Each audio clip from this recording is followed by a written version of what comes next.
indivisible, with liberty and justice for all.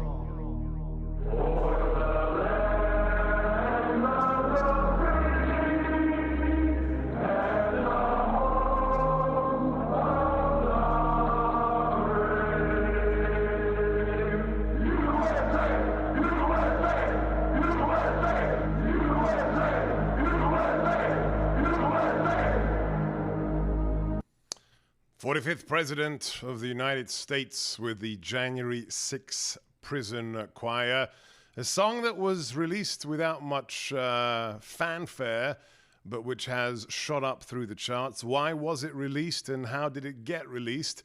Let's talk to a man who's at the center of getting justice for all patriots. He's a fighter extraordinaire. I could spend the next hour rattling off his positions at the DOJ, on Capitol Hill, in the Pentagon, and working for the Trump administration. Let's just say he's a good friend of all patriots. Kash Patel, welcome back to America First One-on-One. Seb, thanks so much for having me back on the show and opening with the song. It's a great start. Now, I saw you at CPAC, of course. We had a lot of fun at CPAC recently, and you said something big is going to happen. I can't tell you, but something big is going to happen. I think we know what that big thing is right now. Will you tell us about the story behind the song and why it was released and President Trump's involvement?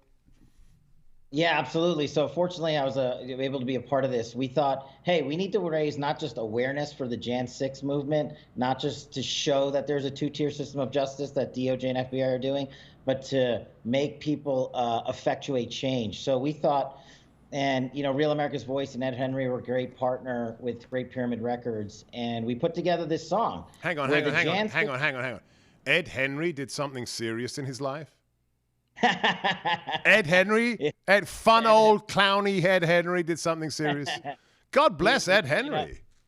Yeah, I got to give it to him on this one. A great partner. And he's, most people don't know this, but the prisoners sing the national anthem every single night at 6 p.m. for 755 plus straight days. So we thought we would capture that, make it into a song, and then, of course, we had the great Donald Trump come in, recite the Pledge of Allegiance, and we interspersed it into the song and listed it as an official song release. And it went #1 in 6 hours. Wow. It knocked off Miley Cyrus, Morgan Wallen, Lady Gaga, Taylor Swift, Rihanna, OneRepublic, everybody. 6 straight days later, it's still #1. So what am I telling you? Go to j6prisonchoir.com. Download, buy. All net proceeds go to Jan 6 families. Nobody's making money on this thing. That's the beauty of it. And if you haven't seen the video, go to fightwithcash.com where we've got the video posted. The video's free. It's very moving to this song. And Donald Trump, helped release this in only the way he could. If he does something, of course it goes to #1. We are literally melting the music media industry down. There have been 55 hit pieces on us so far because we spent $0 on marketing, $0 on paying anyone anything to do anything, and we're raising money for those families in need who have been unjustly treated by our government for January 6th. But I thought we've been told that President Trump doesn't care about the January 6 political prisoners. I'm confused. Help me out, Kash.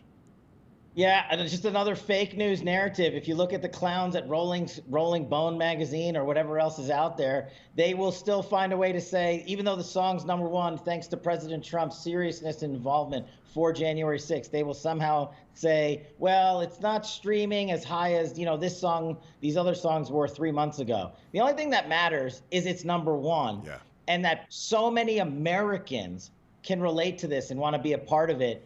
And a special announcement for your show, Seb. Today, after 6 days at #1, the J6 Prison Choir is releasing a 45 on 45. What does that mean? What? We're actually selling a vinyl record of this song. 2-sided track. All money, net proceeds go to Jan 6 families, releasing today at j6prisonchoir.com. Get 45 on a 45. How do you like that? Well, I'm an old bastard, so I love it. I went to a store yesterday where I actually bought some film on a film roll to put in a camera, and the shop is actually going to develop the 35mm film for me that I'm going to shoot in a camera that isn't digital. So, dude, that is epic. 45 on 45. Go right now, j6prisonchoir.com. That's j6prisonchoir.com. Order the 45 on 45. Download the electronic song to support the families that are still suffering today. And I've used it on my Newsmax show twice already in the last 2 weeks. Please also look at the heart-wrenching video. Every night in their orange federal jumpsuits, these political prisoners say the Lord's Prayer, and then they sing the national anthem. Go to fightwithcash.com. That's cash with a K, fightwithcash.com, to see that shocking video. All right, so much to discuss: national security, politics, elections, and you name it. Let's stay on this issue just for a millisecond. Pleasant surprise, Kevin McCarthy has released more than 44,000 hours of the footage Americans weren't allowed to see of January the 6th from the CCTV camera footage. I'm a little worried because Tucker Carlson, I think, is under the gun with the statements of Chuck Schumer, then Mitch McConnell reaching out to Paul Ryan, the board of Fox. It's clear last week they made changes to his program he didn't want to make. We're not seeing as much footage as I would like to see. It would be nice to get it out to other networks, to other places, Breitbart, Newsmax, you name it. So we had a little bit of redundancy, which in a war is always useful, and this is an information war. But you're a former terrorism prosecutor for the DOJ. So we've got the footage here that Tucker's team released of Brian Sicknick that puts to bed, for example, that he was murdered by the January 6 protesters. We see him, after he was allegedly murdered, walking around the Capitol. But Brian Sicknick should not be reduced to a prop for the political ambitions of the Democratic Party. He was a human being. The facts of his life matter, including how he died. To this day, media accounts describe Sicknick as someone who was, quote, slain on January 6th. The video we reviewed proves that is a lie. Here is surveillance footage of Sicknick walking in the Capitol after he was supposedly murdered by the mob outside. By all appearances, Sicknick is healthy. So we see he's fine. He's walking around in a helmet. We see the footage of Jacob Chansley, this quote-unquote January 6 shaman, being escorted through the building at times by up to nine Capitol police officers. You're the former prosecutor. Are there any... Forget politics. Are there any legal ramifications? Can we get this guy out of prison who was given 41 months? What happens to everybody else? You're the expert. Is this just a political win, or is there something deeper going on here? Well, there's got to be analysis. Look, as a former federal public defender who challenged the DOJ on so many cases in federal court about what we call Brady violations by the DOJ prosecutors for failing to intentionally disclose exculpatory evidence and evidence of impeachment. So it's called Brady and Giglio. Let's put the legal parlance aside. What due process, the Constitution, and the Supreme Court demand, prosecutors in the DOJ must turn over all evidence that even might be evidence of innocence and evidence of impeachment. They don't have to use their judgment to answer the question. It's just a maybe. 41,000 hours of videotape, Seb, is evidence, and it must be turned over. So the question now pivots back to the judges, who are just as accountable as the DOJ. The defense attorneys in this case must make arguments in every single case to say, Judge, we were not shown this videotape. It was withheld from us, and we would have made a decision differently had we had the entire access to the evidence. That's a constitutional violation that can get a lot of these DOJ prosecutors in hot water if they're proven to have lied to a federal judge. But it's going to take a mountain of work because, as you said at the top, I'm glad that Tucker got some of the video out, but Speaker McCarthy has said he's going to release it to everyone. And that's what we need to have happen. We need the online sleuths, the everyday Americans, to analyze the video, to help the defense attorneys and say, whether it's for, the QAnon shaman guy or whoever, or the 1,000 other people charged, they need to go through this video and say, look how this applies to your defendant, and go into federal court and say, Judge, you were lied to because the DOJ withheld evidence, and that impacted my client's judicial process. That is a win, but we need the evidence. Let's be smart, guys. We need redundancy. Get that information out there. Get it to all news outlets that believe in the news, and also to all the brave attorneys and lawyers out there who are prepared to do something with it. The website, we'll talk about it momentarily, is governmentgangsters.com, governmentgangsters.com. Former Chief of Staff for the Defense Department. So much else. I'm Sebastian Gorka. This is America First One-on-One. If you enjoy the show, make sure you never, ever miss any of our deep dives with the real experts, with the true newsmakers. Go to your favorite podcast platform. Go to Spotify, go to Apple Podcasts, Stitcher, whatever it is. Put in my name, Sebastian Gorka, America First.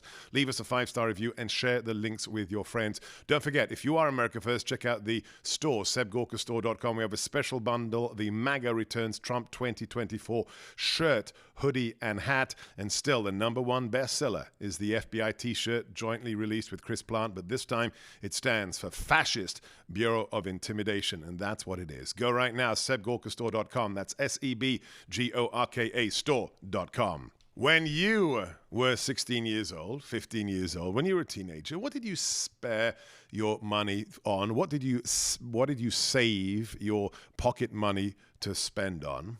Well, here's one young girl who's got very, very lofty goals. Her name is Sarah, and she has a message for everyone this Lenten season. I just wanted to say I really admire your work with Food for the Poor each year. I have an envelope that I keep on my nightstand, and each time I do get some money, I put a little bit away throughout the year, maybe like $1 or $2. It's for Food for the Poor. And so this year I saved up $80 to give, and I'm not saying any of this to brag. I just wanted to encourage your listeners. If you can just spare a little bit, that would be good. Bye. If you could spare a little bit, that would be good. $80. If you donate just once to our Food for the Poor campaign right now that is on the ground in 17 nations, helping the destitute, helping those children who will go to bed hungry with empty bellies today. If you donate $72 once, just once, you will feed 2 children for a whole year. How? Because Food for the Poor has the food donated already. They just have to get it to the families. If you donate $144, that's 4 children that you will feed for 12 months. Make a difference today. It's one of the most blessed things you can do this Lenten season. You are literally saving lives. You can call in your donation 855-330-4673, or just go to our website, sebgorka.com, and click on the Give Food, Give Hope banner. That's SEBGORKA, sebgorka.com, and the Give Food, Give Hope banner. The number again, 855-330-4673, and give hope, give food. God bless every single one of you. All right, Cash, where to proceed next? Let's talk about the latest revelations on Monday and Tuesday from Chairman Comer, the investigations of corruption in the Biden family. We have this latest a bombshell that in any other normal nation would literally bring down a government within 24 hours. That $3 million was sent from communist China to the Biden family partner, who then divvied up the $3 million amongst Biden family members right after Biden had left the White House. And one of those family members is somebody who hasn't been discussed yet. The intimation is that it's the First Lady. I got to ask you, you're a realist, you're a fighter, you've been in the swamp fighting the deep state. This is incredible news. Will there be any consequences? Not from the DOJ, because No. they're controlled by Merrick Garland's FBI, Chris Wray, and Merrick Garland. So that's not happening. But what Comer can do, and what I think he's setting up to do, is what we did in Russiagate, is issue subpoenas for the documentation. They got the suspicious activity reports. Now they need to put those out unredacted for the American people to see in their entirety.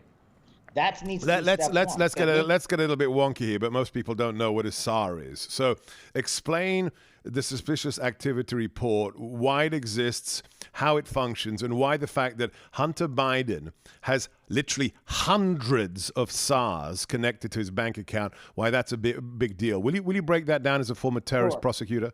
Yeah.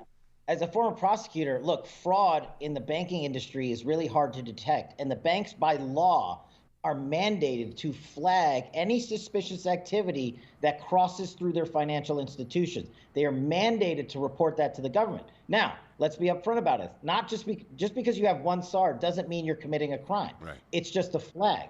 But if you have 100 or 1,000, then maybe the DOJ and FBI should look at it. But each single one could be an instance of a crime being committed.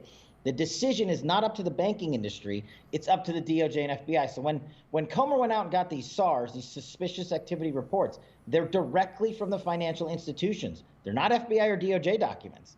And they speak to who was involved in the activity, why it's suspicious, and then you press the DOJ and FBI to say, have you looked at this criminally? It sure looks like it's a crime. We must build that public uproar with these documents, these SARs. They need to be made fully public, unredacted. And there's also this aspect, and I have to say, so far so good. I'm impressed with the robustness or the forward-leaning attitude of Chairman Comer. He said very bluntly 2 days ago, there's millions and millions of dollars coming in from China, from Ukraine to Russia to these Biden companies, but there's no activity. They're not doing anything. They're not manufacturing anything. They're not publishing anything. They're not providing any consultancy services. I'm not the prosecutor. I studied a bit of international law, and I stayed at a Holiday Inn once. But at the end of the day, that's called money laundering, isn't it? When you're sloshing money in and out of a legal entity, but there's no activity to match the movement of the money. Am I crazy here? No, it's simply money laundering and or fraud and or wire fraud. When you use the United States banking infrastructure system to commit a financial fraud, that is wire fraud. It's a federal crime. It's not sexy, doesn't sound cool, but like money laundering, but it's just as bad, if not worse. So whatever you want to label it, I think Chairman Comer, I agree, is doing a great job so far in getting this information out there. But I think we need to hold the witnesses accountable with the documentation in front of the American public. So when these hearings go live, they need to be able to show these SARs to the American public and say to the witness in the seat, whether it's whoever Biden, why did you do this? What's going on here? And were you participating in criminal activity? Of course, they're not going to answer that. But then you bring in the DOJ and FBI and demand why they're not investigating these guys criminally. And that's the best we can do, because this DOJ and FBI is completely bankrupt and won't actually prosecute a Biden.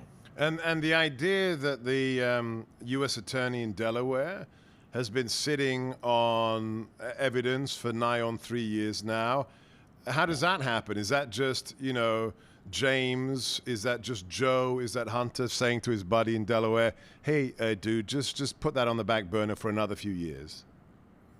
Yeah, maybe. Like, we don't know because they're not saying anything about it, and I understand that from an investigatory standpoint. And look, the reality is fraud cases take about 2 years to build anyway. But you're right. They're way past the 2-year mark, and they should have publicly informed America about something because instead of leaving us wondering, and instead of having this DOJ rig elections with false information along with the FBI, maybe they should tell us, hey, we investigated and concluded nothing, or we investigated X, Y, and Z, and we need more information to criminally charge whoever. They have the ability to do that. They're choosing not to make these statements because I think they're hiding information about the Biden family corruption. Bingo. The websites are fightwithcash.com, that's cash with a K, and then j6prisonchoir.com, j6prisonchoir.com. If you enjoy America First, make sure you never miss a millisecond. Follow us on all social media platforms. We are everywhere that matters. We are on Truth Social. We are on Twitter, Facebook, Instagram, Parler, Getter, Telegram. You can watch us. We're a TV show. Go to your Roku and other devices, or just go to salemnewschannel.com. And for my personal take and direct access to me on the news of the day, please go to my Substack. That's sebastiangorka.substack.com. That's my whole name, sebastiangorka.substack.com. I don't know what he was doing. I know he was on the board. I found out he was on the board after he was on the board, and that was it. And there's nobody... Well, you've had a lot of time. Isn't this something you want to get to the bottom of? No, because I trust my son. Yeah, he trusts his son, the guy who was kicked out of the military for being a drug addict day one. He never spoke to him about his business arrangements, never met any of his business partners, despite the fact that if you go online right now and you plug in Biden, Hunter, business partners, and Cafe Milano, you will find a photograph in a very fashionable restaurant in the Swamp here in Georgetown. It's not very good, guys. It's overrated and the food's not that good. But if you're a swamp creature, you go to Cafe Milano and you can see Joe Biden with Hunter Biden's Central Asian dodgy business partner. So he was lying then and he's still lying today. Let's talk about the new project in which you unveil all of the dirty underbelly of the deep state. It's called Government Gangsters.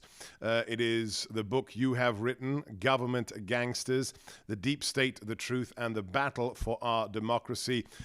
Cash, I know this book is available now for pre-order. Last time we spoke, you said it was in some kind of purgatory of intelligence community, DOD censorship. Can you give us an update? Yeah, absolutely. Thanks so much. Governmentgangsters.com. It's on pre-order. And yeah, Seb, most people don't know this, but when you leave government, you know this, of course, but when you leave government and you write a book, you have to submit your manuscript back to the government for this unnecessarily delayed process of a review so they can clear it.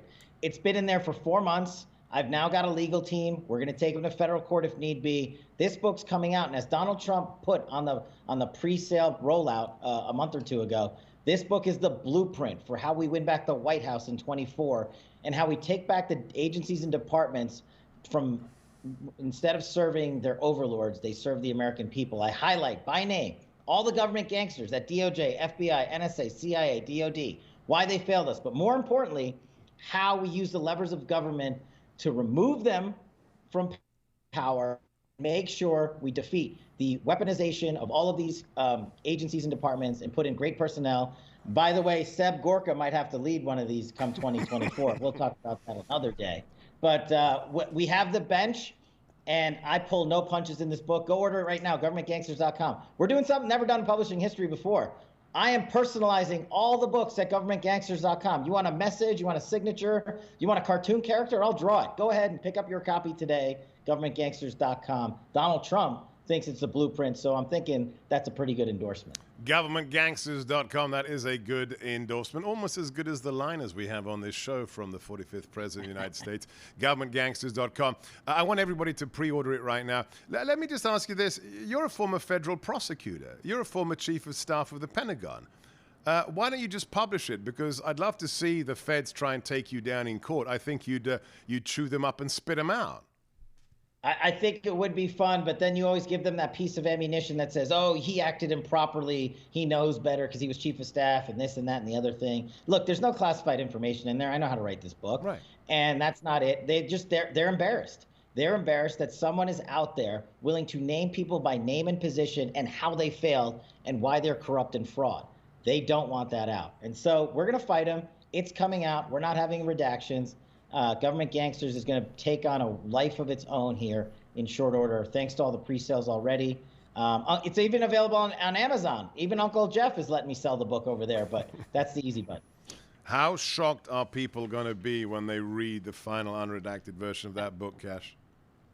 It's gonna, it might hurt some feelings there, Seb, but here's the thing. All the people that are named, unlike the New York Times or CNN or Politico, it's not made up trash. They acted.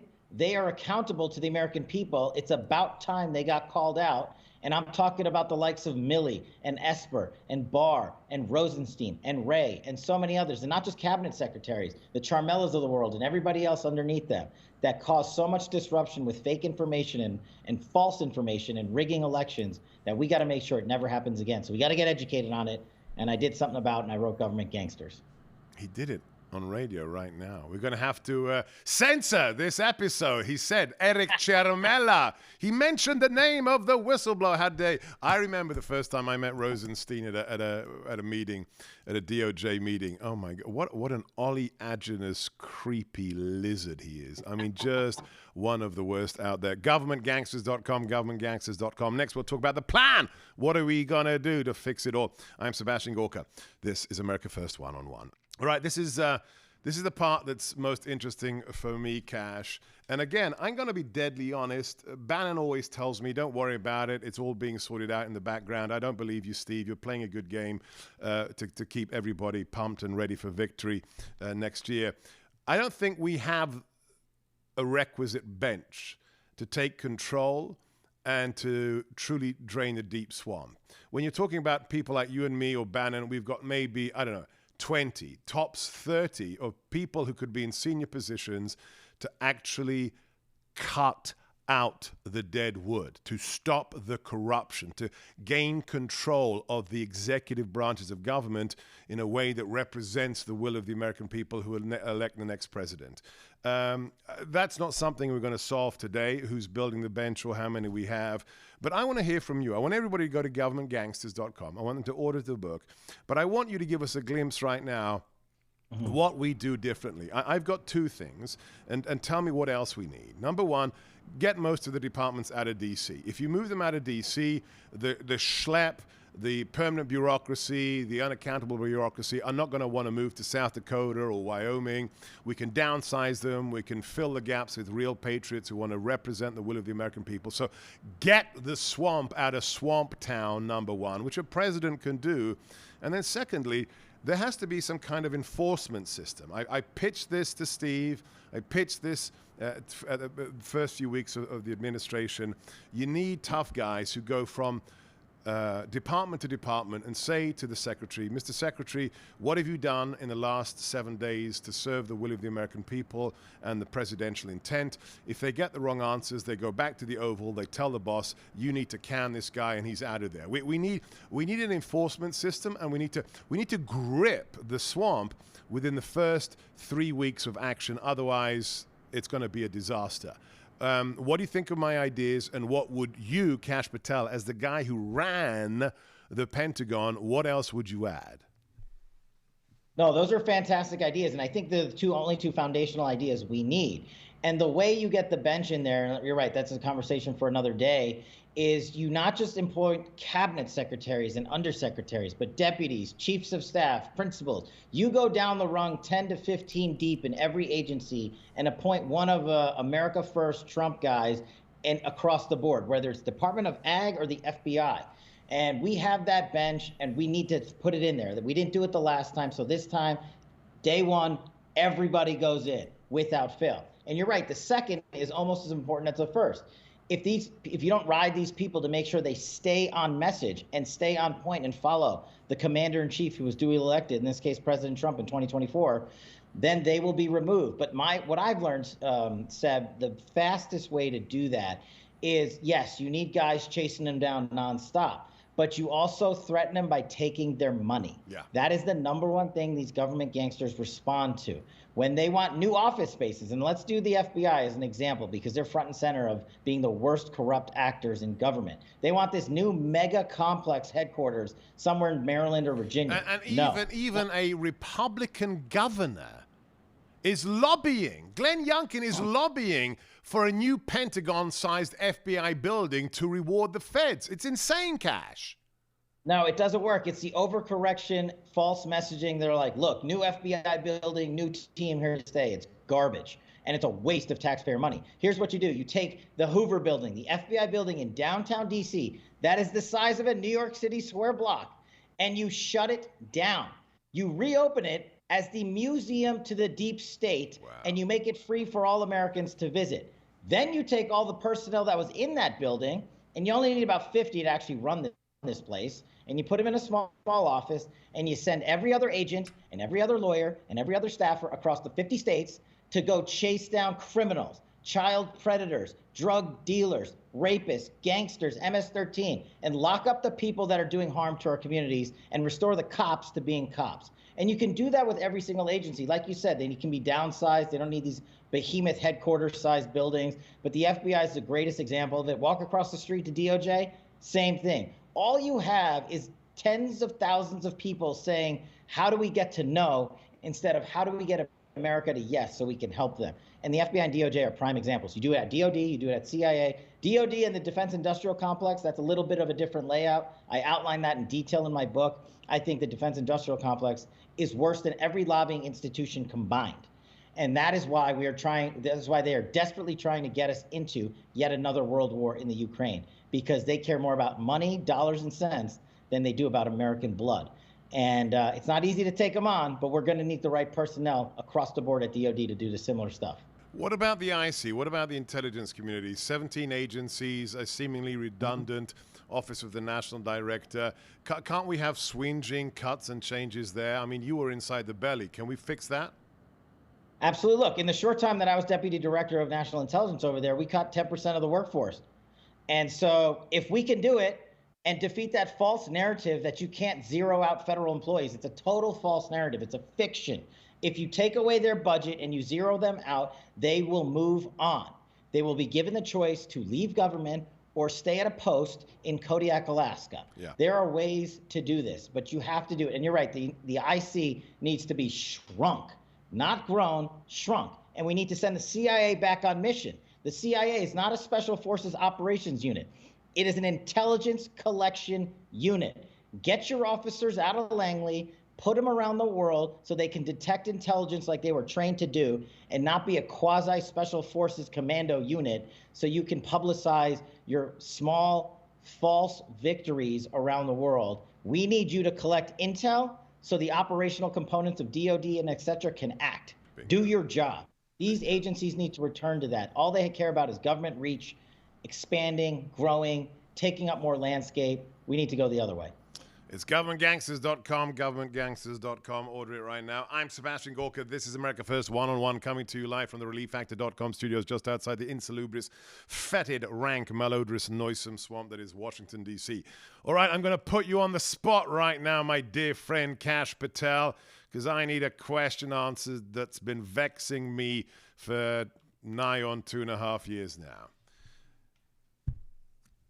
The intelligence classification structure of the United States is built for one man. It is built not for the Speaker of the House, not for the Director of Central Intelligence or the Director of National Intelligence. It is built for the incumbent president. As we know, a president can declassify anything he wishes to. He can declassify the nuclear launch codes, should he so wish to.